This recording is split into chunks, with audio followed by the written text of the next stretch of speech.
name's Asia-vinae. My first poem I would like to do is entitled, Yes, I Have a Dream. Hope you like it. Yes, I have a dream. No, I'm no Martin Luther King, but I have goals and aspirations. One day, I'll go to Paris for vacation. That ain't gonna happen. That's what they say. Those people front like they got my back the whole way. See, I'm not the smartest cat. No straight A's or super high test grades. I'm just what they call average. I'm average with talent and dreams. The kid with 4.0 can't write a rhyme, but he's the one graduating ahead of time. I'm an artist. Paint a mural. Draw a picture. I have skills, but not doctor material. I grew up in the ghetto. My city is segregated. One of those small country towns. No prom queen because our race is regulated. There are still Confederate flags waving outside of people's windows. Bumper stickers even. As I bring the food to their car at my job, I must smile and say, "So have a nice evening." Secretly hoping the karma catches them as they're leaving. Does that make me vengeful? Is it normal to wonder why some of my neighbors teach their kids something so simple? Some of those white kids don't even speak to us. Others try so hard to be down. It's hard to fish out which ones are real and which ones are fake, which ones admire you, and which ones are calling you a nigger in the back of the head while smiling in front of your face. Drugs. As I walk the block, I see other people getting high and drinking. People meaning teens, teens meaning kids, and kids meaning the ones I went to 5th grade with until they just stopped going.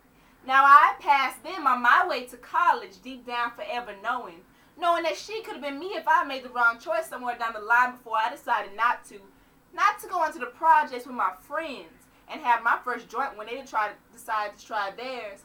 They were all pros by the time I allowed them to pass me the blunt, but even then I felt out of place. I realized that getting high wasn't for me as I stared into my friend's distorted face. Because you see, misery loves company. Although I'm sure that my friend cared for me, she had given up a long time ago on herself, and she would eventually bring me down to the point that my dreams and my aspirations would be nothing but just that, sex.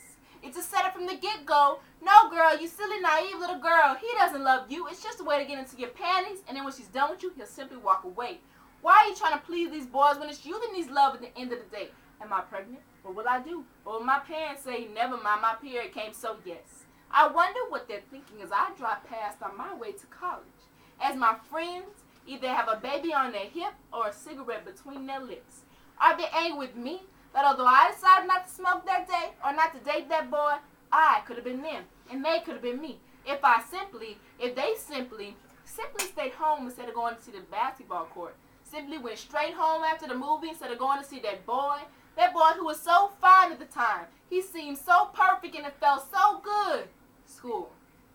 I always liked school. I graduated with some scholarships. Going to get the check felt like I was on a field trip. They looked at me like I was there on accident. It must have been a typo. Me and the other girl were the only black people. One of the endorsers whispers, "Are you both here for the scholarship?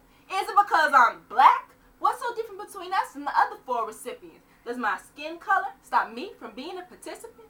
Yes, I have a dream. No, I'm no Martin Luther King. I don't know much about politics. But just because I'm not a genius doesn't mean I can't be a hit.